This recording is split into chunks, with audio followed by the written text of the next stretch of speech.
SER Podcast. Hola, soy Javier Ruiz y esto es Hora 25 de los negocios. Hoy, radiografía para entender los presupuestos generales del Estado. Contempla la mayor inversión pública de nuestra historia, un elemento imprescindible para dejar atrás la crisis y consolidar la recuperación con un crecimiento Esta sostenido, es hoy la consigna del presupuesto. Inteligente, y porque incluyen una histórica dotación de nuestro gasto social. Son presupuestos de continuidad con respecto a los del año pasado. Efectivamente, son récord histórico de gasto, pero tan histórico como el del año pasado. El gasto público sube un 0,002%. Este es simplemente el umbral que permite decir y acuñar la expresión de que son los mayores gastos de la historia, pero por muy poco. Son literalmente los mismos gastos que el año pasado. Hoy el presidente Pedro Sánchez presentaba estos presupuestos así. Unos presupuestos que tienen una prioridad absoluta y es el consolidar la recuperación económica y el que esa recuperación económica sea lo más justa posible. Es decir, que aprovechemos la oportunidad de los fondos europeos para poder modernizar nuestra economía, también nuestra sociedad, hacerla más competitiva y hacerla también más cohesionada. Pero más allá de las consignas políticas, las cuestiones que dicen los números nos dejan dos grandes objetos de cobertura económica o objetos de deseo, de votación y de granero político. Los dos grupos son mayores y jóvenes.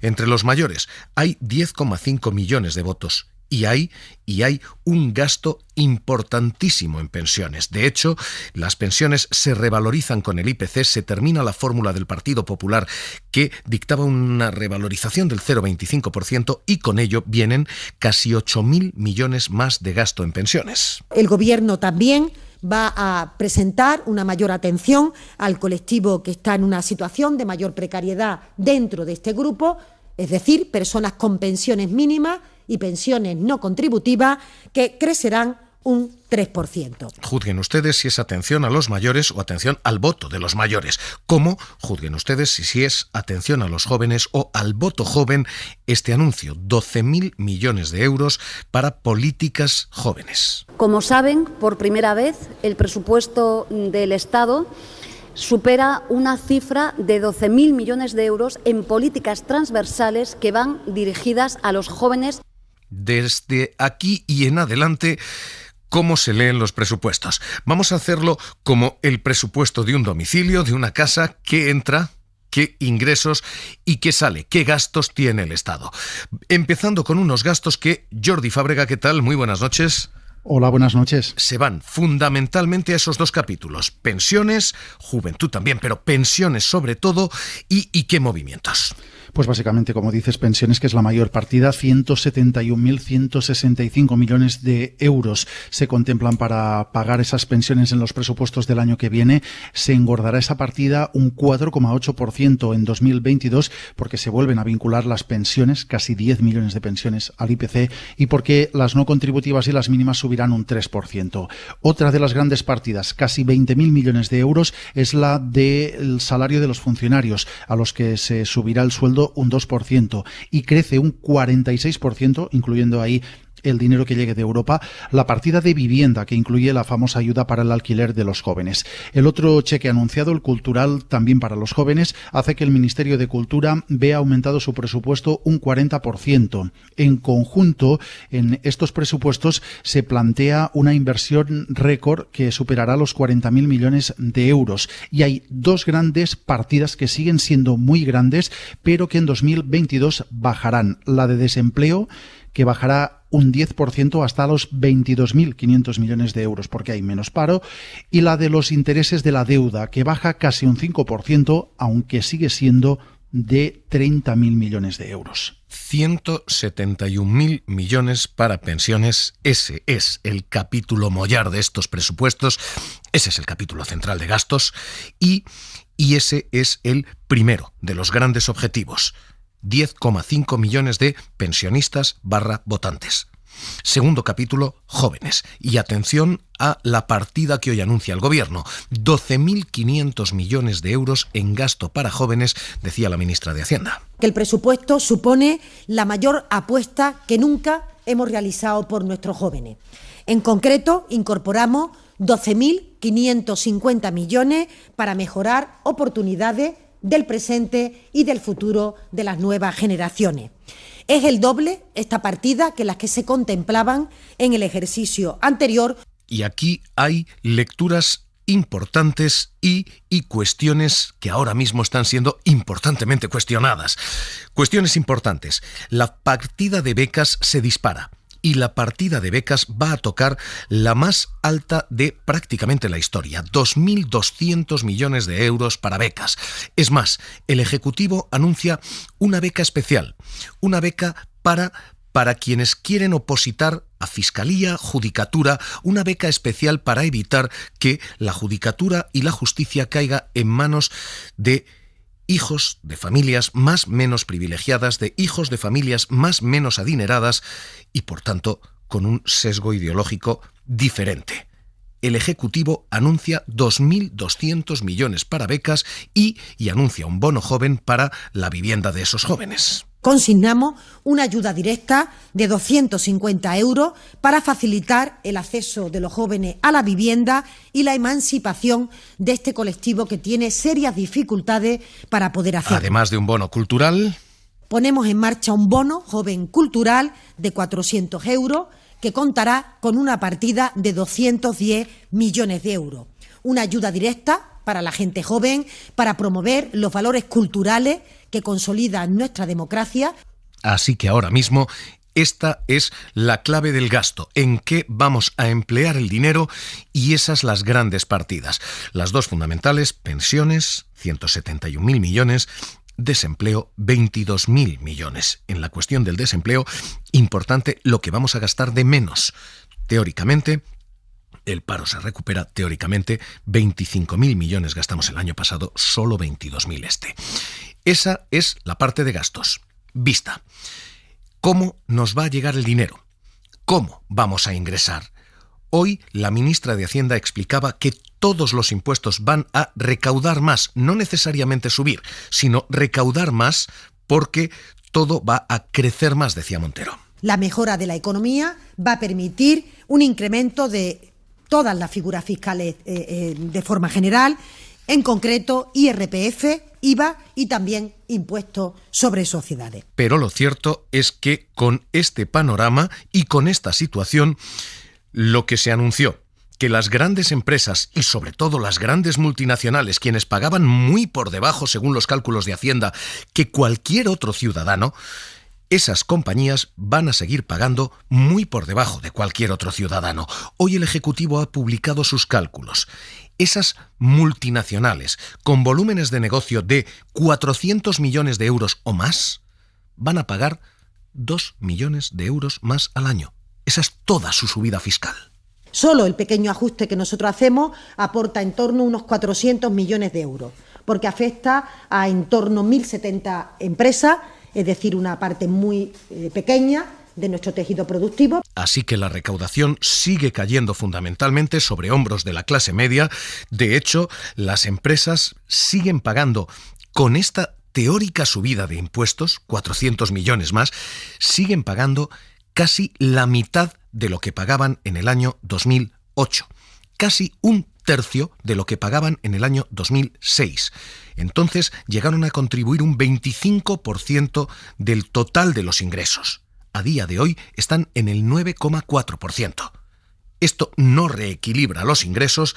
Los ingresos, Jordi Fábrega, siguen descansando sobre los hombros que descansaban hasta ahora.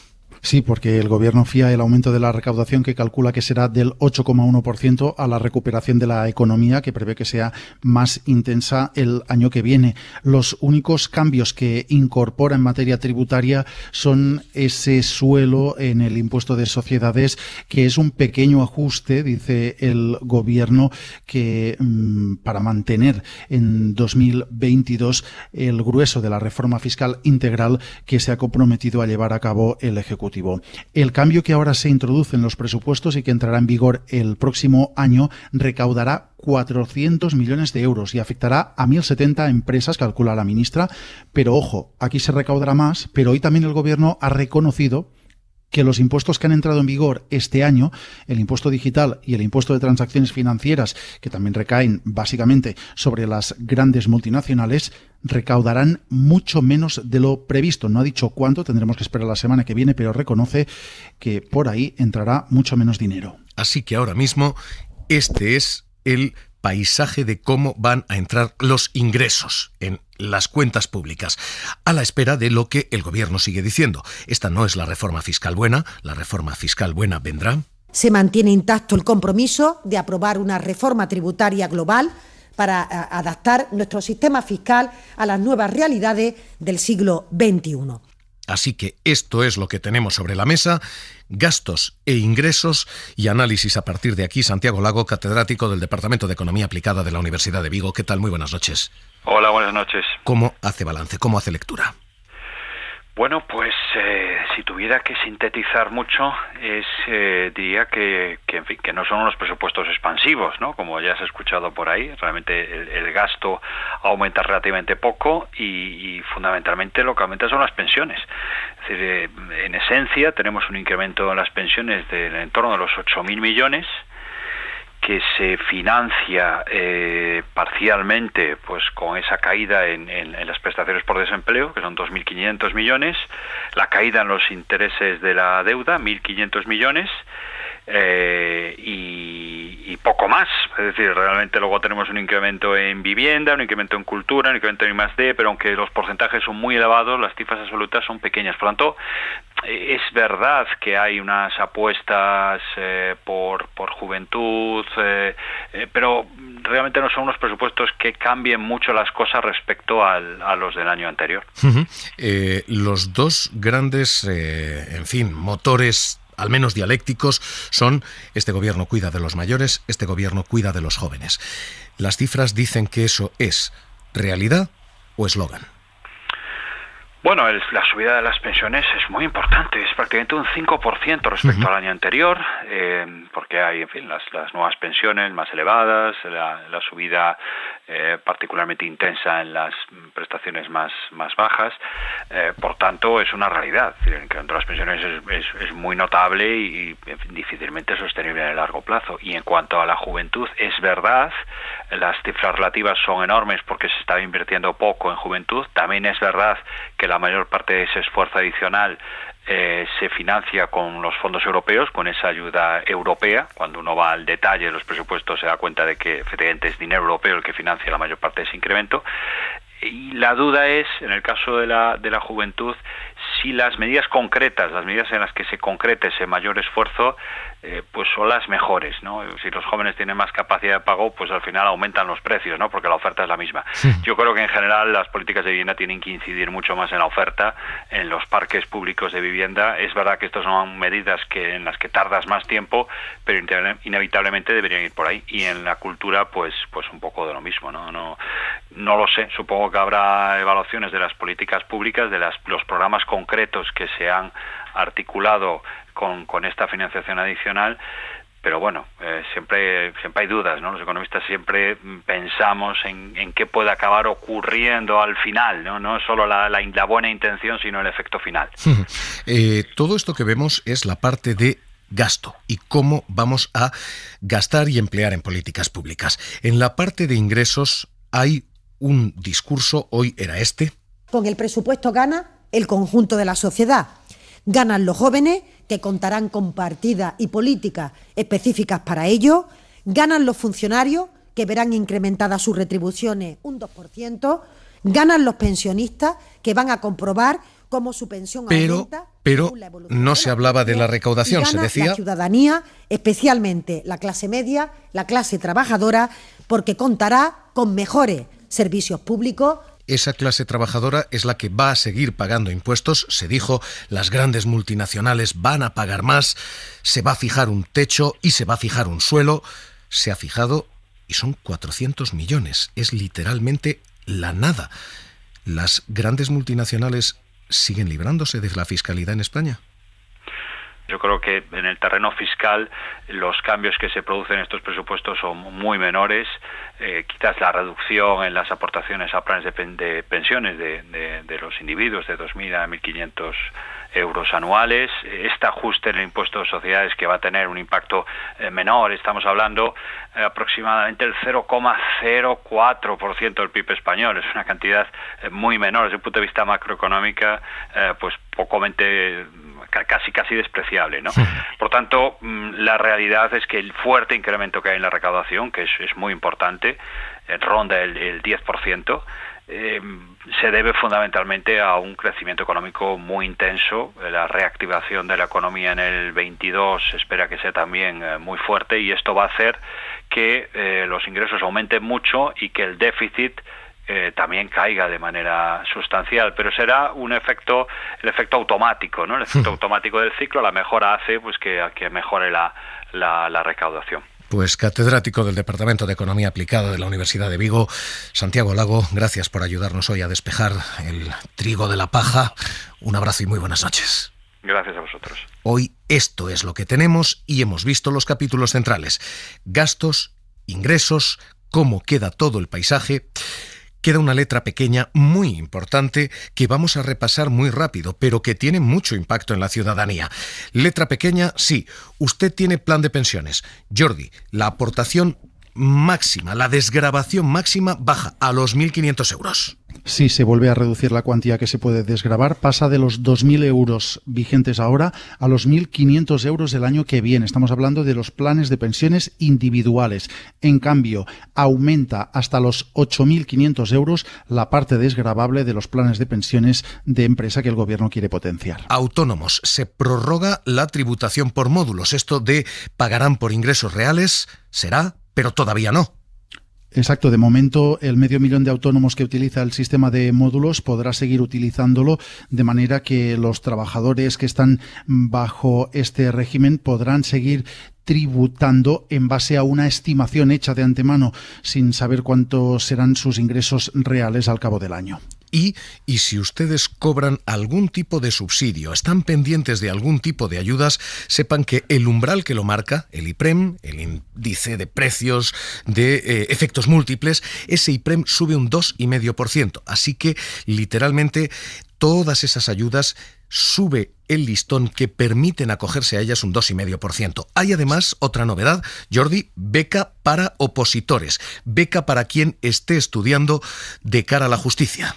Sí, para ser juez, fiscal, abogado del Estado, letrado del Estado, aquellos que opositen para alguno de estos puestos podrán tener una beca. No se ha cuantificado por ahora de qué cantidad. Es una fórmula con la que el gobierno quiere democratizar este proceso, que es muy costoso e impide que gente de familias no muy adineradas puedan acceder a la judicatura. Todo esto lo que viene, insisto, incluida la letra pequeña. El objetivo final, ministra de Trabajo, Yolanda Díaz. Con estos presupuestos generales del Estado, que como saben supone una inversión superior a los 40.000 millones de euros, vamos a propiciar un cambio del modelo productivo que nos presentará una nueva realidad en España. Juzguen ustedes, como les decimos siempre, radiografía de los presupuestos vista.